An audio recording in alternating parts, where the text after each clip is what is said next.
So yeah, kick it off. All right, cool. So hey, my name is Pete. So I am originally from Michigan, born and raised in Michigan. Spent many years working in the automotive industry. Now I work for Woven by Toyota. I had quite a drastic change in the trajectory of my career when I started to get involved with open source, and primarily through the Rust programming language. So I thought today I'd talk a little bit about what Rust can bring to the automotive domain and what things that we could all be doing to help improve the state of the Rust ecosystem to make it possible to do more Rust in more places in automotive. So I'm a maintainer for a project called Eclipse uProtocol. So I've got some stickers for those I can hand out later if you're interested. And then another organization I'm a part of called the Safety Critical Rust Consortium. So a group that's trying to make Rust fill the gaps in the Rust ecosystem so that Rust fits in say like ASIL B, ASIL D levels, so automotive software integrity level B as in boy and D as in dog. So we've got some things going on. I'll kind of chat through a little bit of this stuff. I hope this is interactive. So by all means, if you have kind of something that Xander is ready and menacingly waving the mic around. So yeah, if you have questions, by all means, just stop me and we can chat. So what I first wanted to talk about is some of the changing winds that are coming up for C and C++ and some of these other languages that are typically used in the automotive industry. So C and C++ are kind of like the bread and butter, but they are from a different age, and they did not get to benefit from a lot of the things that Rust has benefited from as being a latecomer to the industry, right? There's 30 years of additional computer science that's baked into Rust, and so it's up and coming for some of these shortcomings that are seen in C and C++. So I'll give a few examples. So here you have an announcement that was given by the NSA a few years back. So they put something out and said, hey, probably when you're doing software, it should be memory safe. And if you think about the kinds of software that they write and that they would like, say, government contractors for them to write, it would be very important to make sure that their memory is safe so that there's no security vulnerabilities. This was an interesting one. So there's actually, yes, a Consumer Reports report out about memory safety. It's actually like a nice report. It's not super long. You can take a read through it. This kind of originated from them wanting to look into the space of software, and this is a topic that kept coming up. And so there's some interesting discussion here on how some engineers view memory safety as being kind of a burden and kind of like having to fill out your taxes, and like it's okay, why can't we just like compile the software and get that done so we can get to the real process of debugging the software, right? So this is an interesting read. It's a pretty breezy one. Yes, Vice also has made it clear that people do not want to deal with memory safety, but it is a thing that is coming up repeatedly. Another article about this is from 2018. Here you have, I think this was NIST, yeah, so they put out something about, okay, what are these minimal, like viable standards for verification of software, and this again goes into some of the deal with some of the nice benefits and properties of Rust, so memory safety, type safety, these sorts of things. And these are just some of the publications from a few years ago.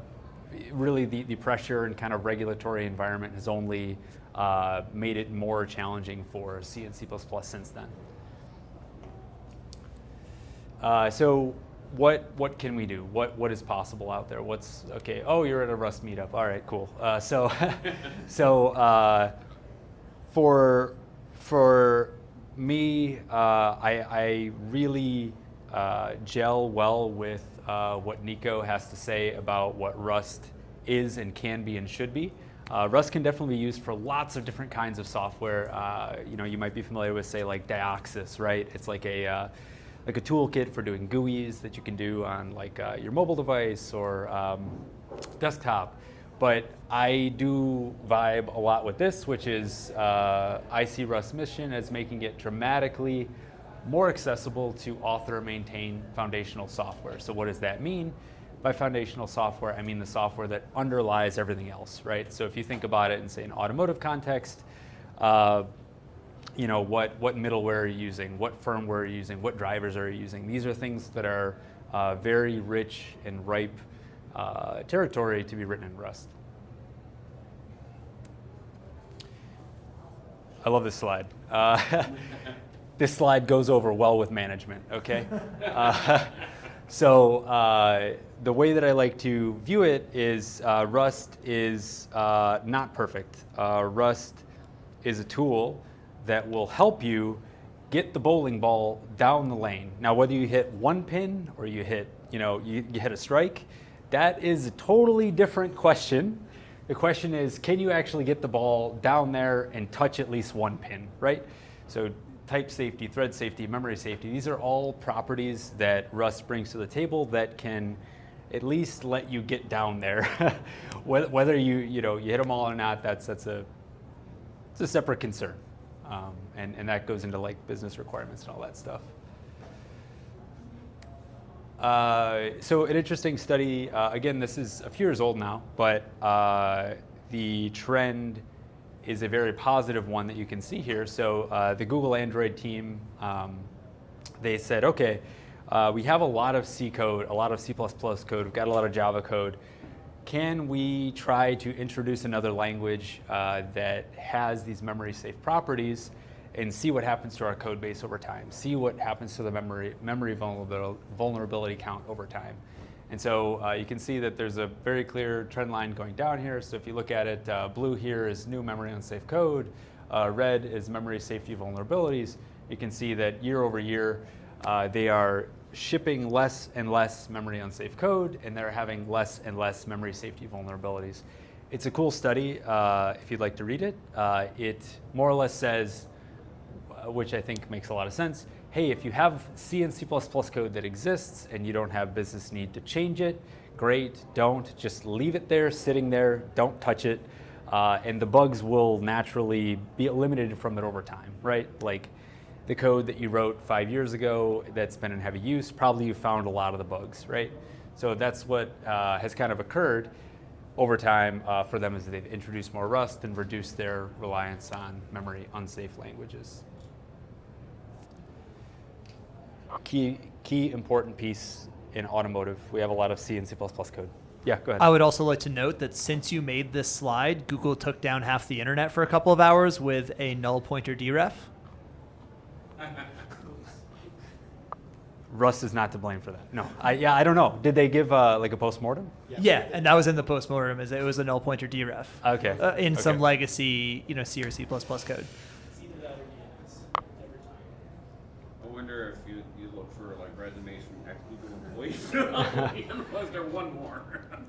Thank you for bolstering the point of the null pointer. Okay, so that's great. So there's these other companies that have been using Rust, like in the Google Android setting. Microsoft has come out and said, yeah, Rust is great.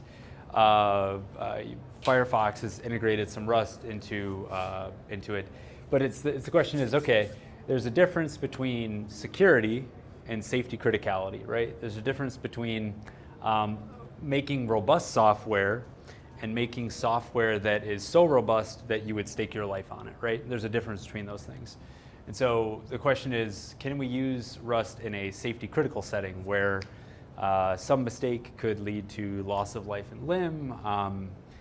Is it doable? What gaps are there? Well, there's this Safety Critical Rust Consortium, which I spoiled earlier on, that I'm a part of. So there's 3 subcommittees that are in there, and they're all working to try to fill these gaps. There's a nice announcement here if you'd like to take a look, and out on Zulip as well. So Rust is in motion. Okay, so great.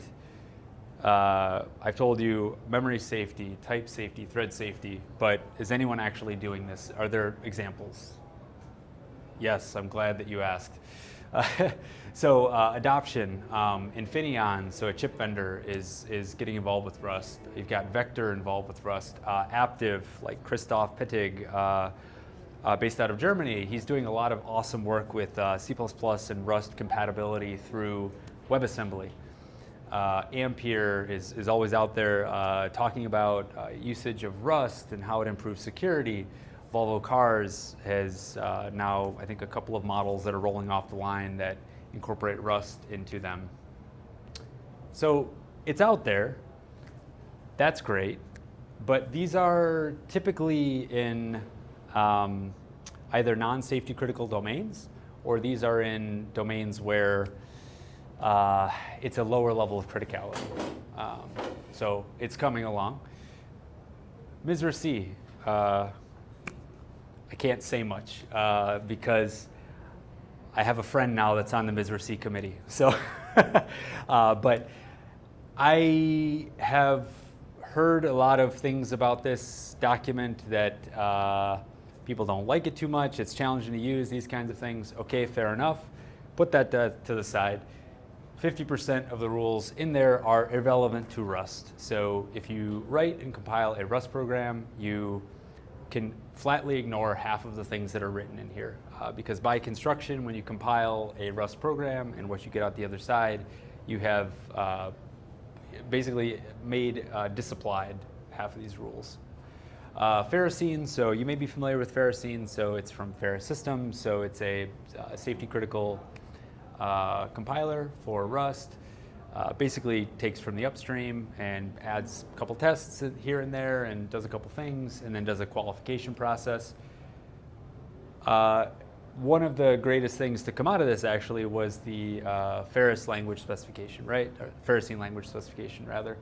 This has now been upstreamed into the Rust project, and there's discussions happening about, how do we harmonize the Rust reference with the FLS, and this is really fascinating stuff, and it's a great contribution that Ferrous Systems has made to the community.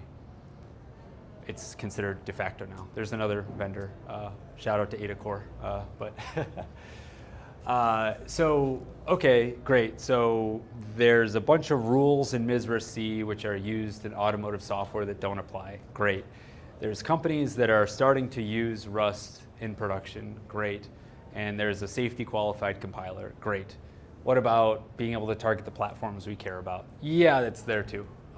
So sorry to spoil it, but if you're using Neutrino RTOS, or I think it's been rebranded to QNX OS, it's available. It's usable. Of course, you need to have a license for QNX to actually make use of this, but it's there. It's in the upstream compiler. VxWorks, NutX. These are things which are used in the automotive industry, in addition to the more common targets. So ARch64, unknown GNU, Linux GNU, right? So those things are also available. But if you start talking about specifically safety critical and those kinds of things, then you have these available to you. Wow, third time's the charm.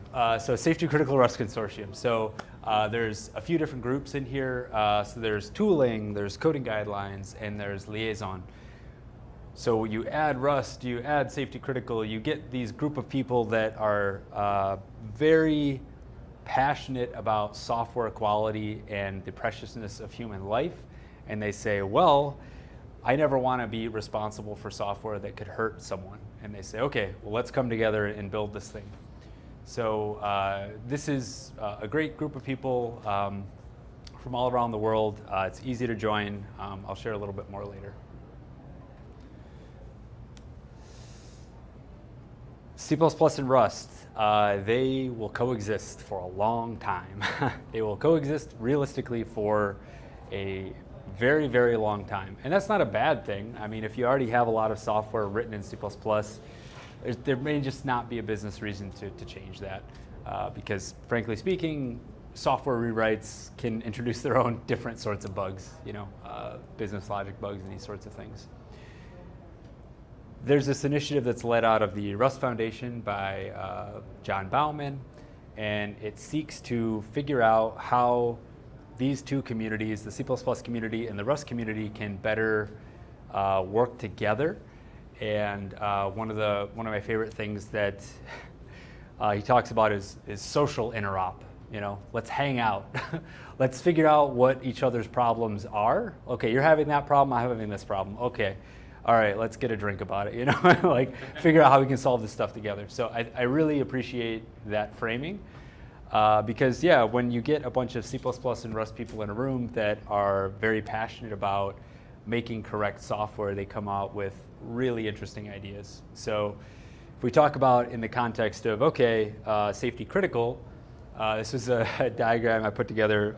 So John asked me before Rust Week, like, oh, hey, you know, do you want to come to the all hands? Like, you know, does safety critical care about C and C++? And I made this diagram for him.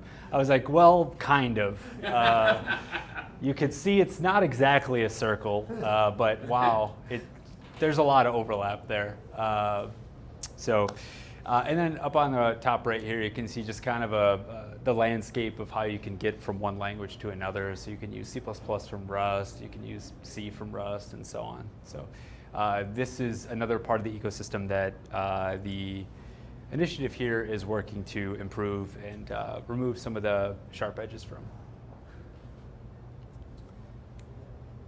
Okay, there's another group that I'm a part of called the Eclipse Software Defined Vehicle Working Group.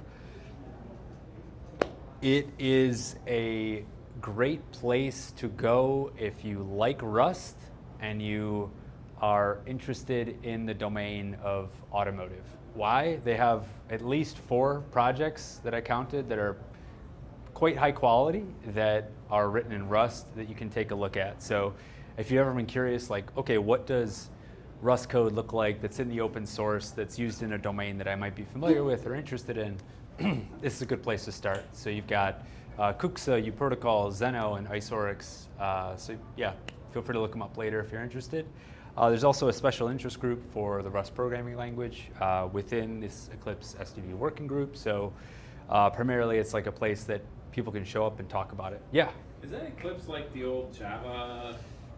I'm glad that you're the one to ask it. Yeah, so yeah, I had the same question. Too coincidental. There is a shared history there, yes. Okay. So there's the Eclipse Foundation, which has a lot of different open source projects underneath it. And then underneath the Eclipse Foundation, there's also these kinds of working groups, Gotcha. which are kind of like categorized buckets of open source software kind of managed in a smaller package there. So yes, but it's a good question. I had the same one when I heard about this working group, so yep. It's like Java and JavaScript. You know, it's like, is that related? Or Squinting, right? Squinting and checking, yeah, that's fair enough. Well, because we don't have enough consortiums, there's a consortium of all these consortiums as well, by the way. Yes, that is, yeah, someone out there has done this. They've done the exhibit meme. Yeah, I put a consortium inside your consortium so you can like gather while you gather or something. Yeah, I don't know. 15 competing standards. Let's make a standard. Now there's 16 competing standards. You know? Yep. All right, so let's jump to the next. So the thing that I really want to highlight here is that if you are interested in getting involved with any of these organizations, if you're interested in kind of jumping in, you don't need to be a Rust expert. Oftentimes, it's enough to show up and be willing to learn and be willing to put the time in, and you can bring other things to the table instead. So for example, if you work in the automotive industry or you work in another safety critical industry, you're aware of some of these sorts of standards and requirements that might be on this kind of software. Showing up with that knowledge is another thing that you can add. Showing up with the experience of working in hard real-time embedded systems in, say, C or C++ is something you can bring to the table. So don't feel like that's any kind of barrier. So I'll give a last minute pitch here for a couple of things. So there's the Eclipse SDV working group. So as I mentioned, there's a number of different projects which are in there that are written in Rust that I think are fairly high quality. You can take a look at. There's a Slack instance you can join in there. That's where currently we're having our Summer of Code project. So we have a uProtocol Summer of Code project with folks from Carnegie Mellon University. Yeah, it's been interesting. It's been fun. And then there's the mailing list if you'd like to get some of these meetings on your calendar and kind of show up and see what's going on. uProtocol. So uProtocol is a means of saying, okay, we have a bunch of software that's spread out across different computers within the vehicle.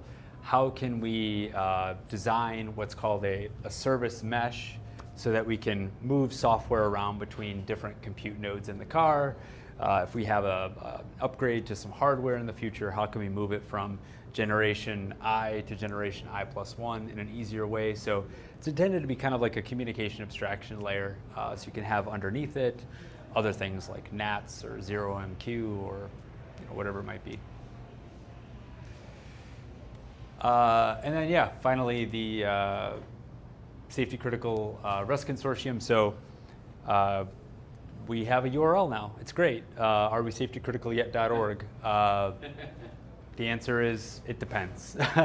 It's sort of a story in the progress of being told here. It's not complete yet, but there are some pieces that are available, and we're working on building out more. So yeah, like I mentioned, there's 3 groups there. So if any of those things looks interesting to you, please join in. Thanks for your time.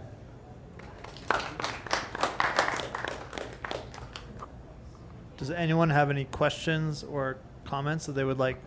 Not a question, but I did want to mention something because it comes into this realm, and I think you thank you. In 2018 at Strange Loop, there was a talk given called Proof Theory Impressionism, Blurring the Curry-Howard Line, which was basically like, this guy was saying he was working on automotive software, and you want formal correctness, formal proofs of correctness, right? And with functional languages, that's easy. Haskell, stuff like that, formal proofs of correctness are pretty easy. But no one uses Haskell on embedded software. They use C and C++, right? And he was talking about, and this is why I think this would be interesting to you, he was talking about using Rust with CLQ, which was the formal verifier he was using, to create software that could be proven to be correct. And I thought that was very interesting because, Rust gave you this performance, this speed like C and C++, but it allowed you to still use these safety things. So I just wanted to mention it because I thought, you might be interested in looking it up. Yeah, as I mentioned earlier about Venn diagrams, I think the overlap between Rust people and people who care about software correctness is also not quite a circle, but for example, there's the tool Connie, which is for formal verification of Rust programs. So I think Amazon put this out, and so I guess it's used and loved by those people who use it. So. Oh, there's also Trust and Soft has a Rust formal verification software for sale now. Yeah. So Sasha from Trust and Soft, she's on the coding guidelines subcommittee, and she's also on the tooling subcommittee of the consortium. So yep, I get to hear a little bit about that. So good point. Is that used much in automotive, or? I don't know about the usage, how widespread it is. Yeah, I wouldn't know. I know the Rust tool just came out a month ago, so I'm sure it isn't. So where do you think that we're going to get the most adoption for Rust in automotive? Because I see there's different angles, right? You've got the accelerators like Cariad, Woven, 42 Dot. They're all kind of pushing to be we're going to develop an SDV moonshot, and I'm sure that some of the consortium stuff will eventually make its way into those moonshots in different ways, right? And then you have the ECU people like Volvo, where they're we're just going to do a media control unit, or we're just going to do one controller that's ASIL B or something. Yeah, where do you think it's going to start really picking up moving forward next few years maybe? Yeah, I mean right now, realistically, ASIL QM is about as hard as you can go. So I think that a lot of the work in the consortium will unlock the ability to go at least to ASIL B as in boy, right? Yep. So if you want to use it for your ADAS code, if you want to use it for stuff that's in what is it, the instrument cluster, those kinds of things, that will unlock that ability. Yep. But I really feel it's just this gradual step-by-step process. when I'm chatting with people, the interest is often in this kind of thing, like, hey, how can we get it into the cars? But in fact, the thing that I recommend folks mostly start with is like, okay, build like a CLI tool, right? Yeah, like, yeah. okay, you've got software, like you've got software that's in a car, great, okay, but you're getting data off of that and you want to analyze it, right? Great, build a CLI tool, get familiar with Rust. We're gonna work on the safety critical stuff, get ready, it's gonna come. But yeah, I really feel like for all of the many good benefits, memory safety, type safety, all this stuff, I gave a training about the Rust programming language a couple of weeks ago, and the thing that people were amazed by was more like the ecosystem type stuff, right? Like they're like, oh, I can use cargo to do that? That's amazing. Oh, doc tests, I can make sure that I ship like all the examples that I ship with my code, my documentation, always compile and work, amazing. So it's like, get them in the door through like the safety aspect, and like keep them there with like all these really cool ecosystem benefits. So I just want to confirm something. ASILD is more stringent than Yeah. D B. stands for death. It's easy to remember that one. Okay, so B is less stringent. yes, correct. Okay, I just wanted to confirm that. Yeah. I figured that would be it. Standards that are the opposite, so it's easy to get confused. Definitely. DO 178, I think, is like that, right? It's the exact opposite. So Just want to make sure I was understanding right. yeah, absolutely. Sorry if I Oh, no. threw too much jargon. Cool. Yep. So, do you have like a projected timeline, or like, is there like data for like industry adoption and kind of a forecast for that? So no, but a lot of it comes down to how bad do you want it. Either you have the money to spend to ask someone to do things for you, like safety certifying the standard library or the core library for Rust, right? Like either you are doing those things, or you have the expertise to do those things, which will then unlock the ability to use Rust in more places in the car. So I don't have a great timeline. I know that, like, say, MCDC coverage, which stands for what, Xander? Modified conditional decision condition? I agree, yeah. So that is coming to the Rust compiler. I think it's like slated for the end of this year-ish, and that's like something that will be needed for ASIL D as in dog, or death, I guess. Yeah, but before then, if say like the core library were certified to ASIL B, then that would unlock the ability to do more things. So if I had to like throw a dart, 1 to 2 years, I think a lot of these capabilities will unlock. So I guess I mean more of like 10 years, 20 years of like percentage of Rust in, I don't know, cars or embedded systems generally. Is there like a curve of that, or? If you find it, let me know. Yeah, no, I don't know offhand. So a lot of this comes down to most software that goes into cars and rocket ships and all these different things. It's not open source. We don't know what percentage of which is being done where. But if you're interested in learning a little bit more about that, people in conversations, say in the consortium, they just sort of share things sometimes, and you have chats about, oh, this is in Rust or that's happening. So I don't have any good data though that's like conclusive. Okay. Yeah, I was gonna say that's why we're asking you. Yeah, sorry. Yep. Oh, go ahead.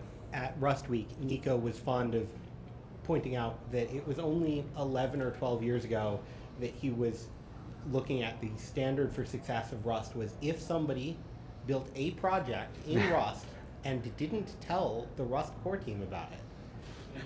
So, yeah, I think a lot can change in 12 years. A lot can change, yeah. Thank you for being more optimistic and hopeful than I was.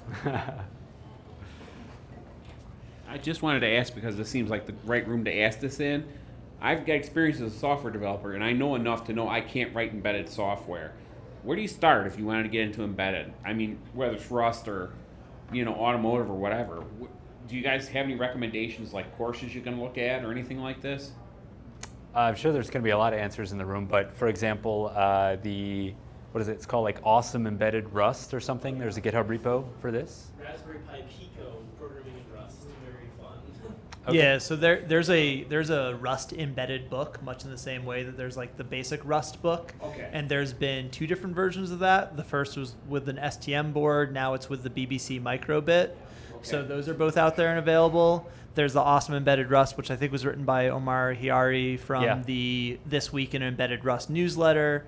So those are out there, and now there's, I think, a couple of different YouTubers who have done like a series on their journey into embedded Rust. So yeah, there's quite a bit available. The nice thing about those books or just these projects generally is typically you can run them in an emulator, so even if you don't have the board or the chip.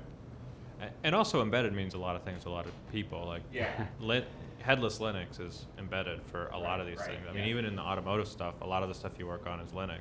Yes, absolutely, yeah. So, you know, it's if you write a command line tool, you have done embedded software. Yeah. Yeah. Hey, if I could make a request, if anybody doesn't mind putting on like the meetup, some of these resources, I try to copy them down. If you guys don't mind, I'd very much appreciate that. Cool, yeah. I mean, I think the embedded Rust is growing, especially the no STD, which sounds like a good thing, but is actually a bad thing. You know, no standard library, no allocator. You know, basically you throw all of the features out. And in C++ land, you can do that, but you have to like hold yourself back. In Rust, it's like, oh, that just won't compile because it doesn't work. Great, I know now, no problem. And the linting will show you, and the UI and the IDE will show you, and you very quickly figure out, oh, I just can't do any of those things anymore. Cool, no problem. And then it's like so easy to use embedded Rust like on a Pico or like a BBC microboard or whatever.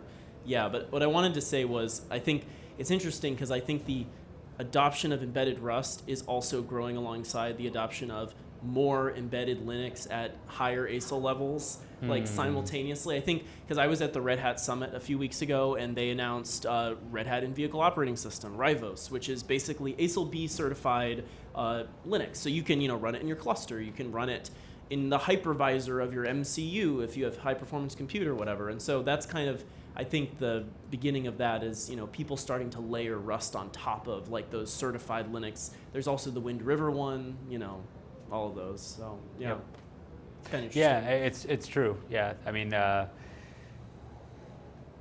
as we get better, as we learn more about software, layers of abstraction can increase. Yes, but oftentimes for good purpose. So like it's much nicer to be able to develop in that environment sometimes. Any of you guys heard of any AutoZar projects involving Rust? Yes, Christoph Pittig of Aptiv. So he is very active. So Aptiv there. So he's based out of Germany, but he has done a lot of work over the past 2 to 3 years on enabling Rust interop in the AutoSAR adaptive platform. So Vector's done a lot of work in that too. Yep, they have as well. Exactly. Yeah, I don't know the specifics of it because I generally don't like AutoSAR or Vector, but Did you pick that one up on the microphone or no? Hot mic. That might be a hot take. But, I think they have a bridge where you basically have like a separately compiled Rust, and then that'll run in like a more broader AutoSAR runtime. Okay, it's adaptive or class? So I think Vector and Electrobit both have like classic products. I don't know if I there's. think they also have. I know that they have tools also. But Okay. Can you give our next talk on what actually is AutoZar? What is? Yeah. Everyone knows a little bit. There you go. What even is an AutoZar? I've never had full opinion. I just.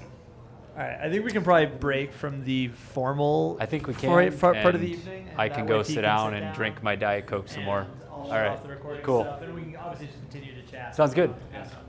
Cool. Thanks, guys. All right. Yeah. I want to steal your chair. Oh, you're good. Yeah.